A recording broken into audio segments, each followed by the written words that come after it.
Two Guys, One Reel podcast.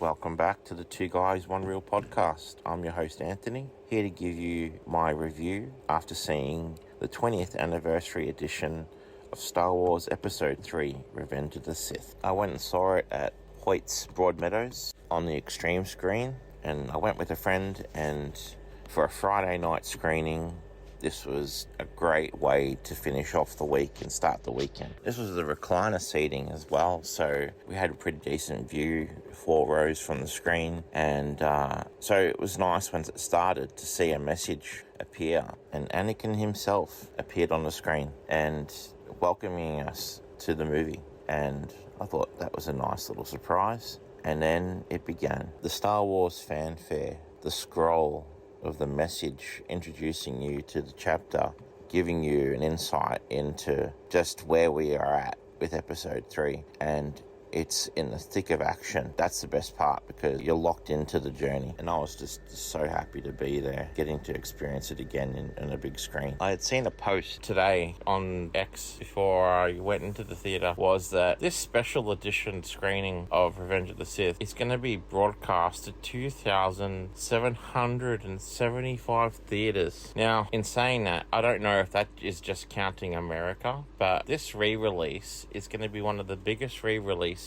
worldwide, and I think it's pretty special that a film that came out 20 years ago has resonated so much. And I would be interested to know that if anyone else thinks this way, especially after watching a film that has been around for 20 years, if when you start watching the film, you start thinking in your own mind all the what ifs, all the things that they should have done, could have done, and in hindsight, you know that any creative producer or director talks about things they wish they could go back and change. But it's also like with Star Wars, the stuff that's come out over the last 20 years in that universe. And obviously leading into episode 3, we've witnessed the progressive journey of Anakin going from the light and slowly evolving to the dark. And Anakin's story is one of tragedy, but it's obviously set off from the jump, being told again and again he's the chosen one, having basically been a slave, and then also starting his journey with Qui-Gon and Obi-Wan, and the different points in the journey going forward where we saw the death of his mother, the slow burn manipulation by Palpatine, and him getting closer and closer, and obviously us as the audience knowing that Palpatine is the Sith Lord, Darth Sidious, but them not realizing it until it was too late. As a viewer,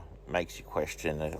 Imagine if they could have changed this, or maybe if, as the characters, Anakin could have confided in Obi-Wan, or I think that Anakin was impressionable, but it was also because he was fighting his feelings and fighting his heart, what he wanted and what he needed to do, and stuff that was in his control and stuff that was out of his control. The sad part being that the fact that Anakin didn't feel he could go to Obi-Wan, especially with the struggles that he was facing and how he was feeling, and his fear of losing Padme, and obviously the influence of the Chancellor. You were watching everything just kind of slowly fall apart around him. And as a viewer, you're watching all this happen. You know, you're seeing that there's a lot of rejection Anakin's feeling, but I also felt like it was Prime made Anakin vulnerable to the influences of Palpatine, but it also created conflict with Obi-Wan and amongst the Jedi. It made Anakin start questioning himself, all these things that he was fighting with. And I found myself thinking while I was watching the film, it's amazing how this film, or the films in general, had been received after all these years. Because considering going back to when the prequels came out, the difference in how the cast were treated, and especially Hayden. I remember him getting such volatile hate,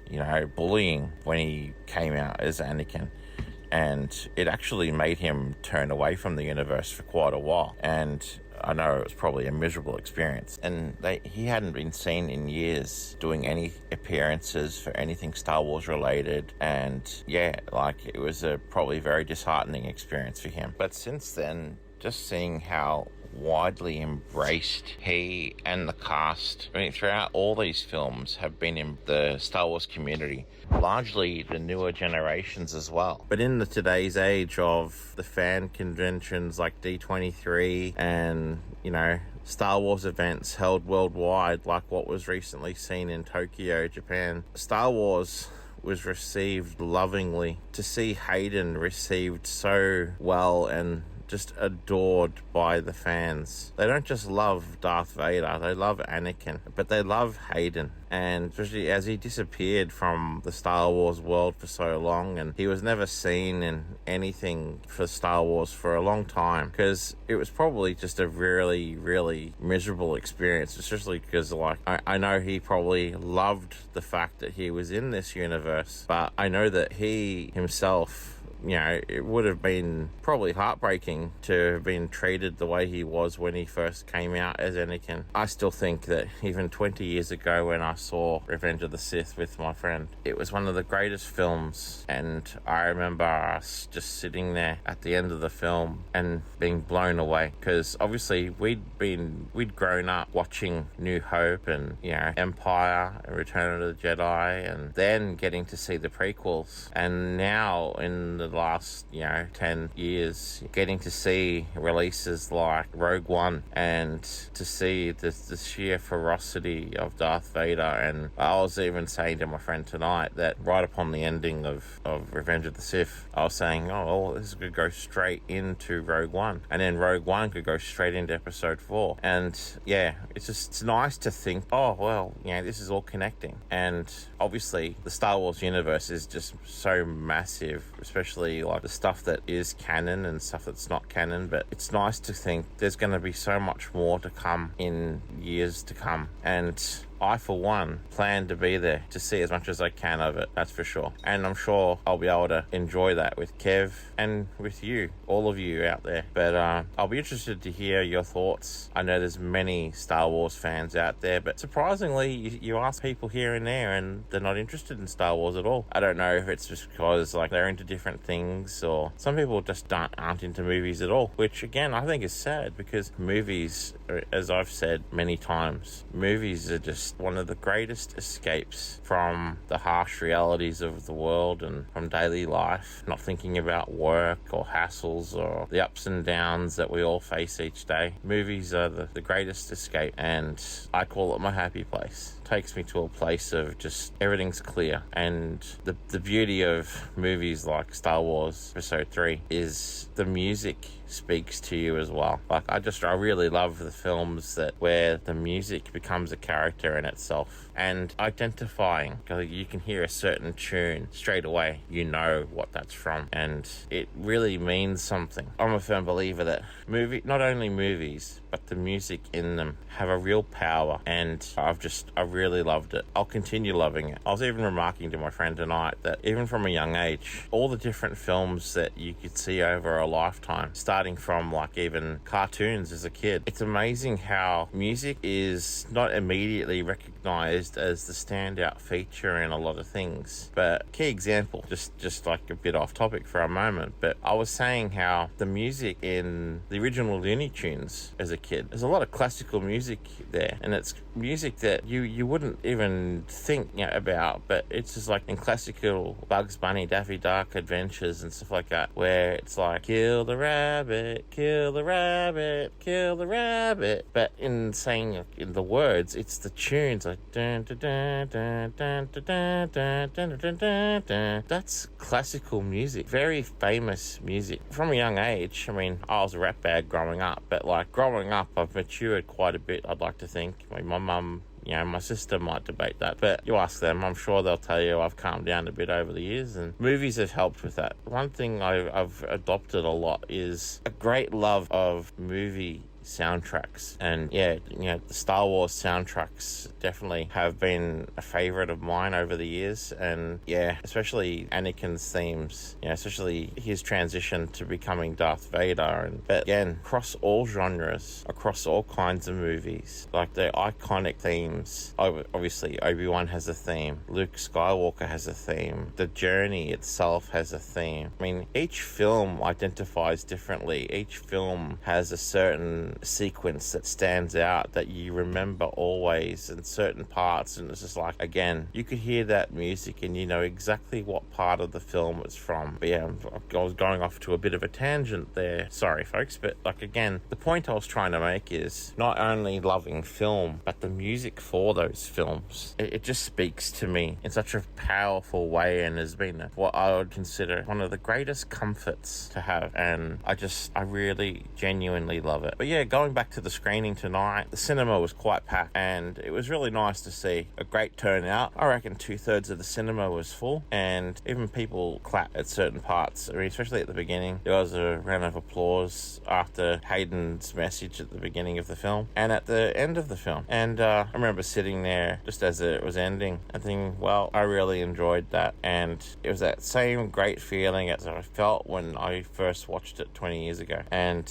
again, I look at these films, I look at this film especially, and I just think of the endless opportunities ahead still. And I was saying to my friend, you know, there's still so much they could do with Darth Vader alone. And what's comforting is I saw an interview recently where someone was talking to Hayden Christensen himself, and he was speaking about how there's endless possibilities where they could explore the broader universe and the many countless novels that have been written and many different conquests and journeys that Darth Vader went on, and stuff we have not seen yet. Knowing Dave Filoni and Jon Favreau and the team at Disney and Lucasfilm, I'm sure that we're going to see a lot more of not only Darth Vader but also Anakin. Yeah, Star Wars is the gift that keeps on giving, like I said, and I believe that we're going to see Darth Vader and more of Obi-Wan set between obviously the different films, but the series potential definitely is there. Those characters, they have so much potential, so much more, but obviously with the wider Star Wars universe, they're going to adapt a lot more. In summary, obviously now I've had a bit more time to think about it, and with my fresh thoughts as well. Being in that cinema and being surrounded by fellow Star Wars fans, even when I was walking out, it was just such a nice thing to see like-minded individuals genuinely love Star Wars Episode 3. And yeah, it was very successful in its time, and they already predicted that this screening,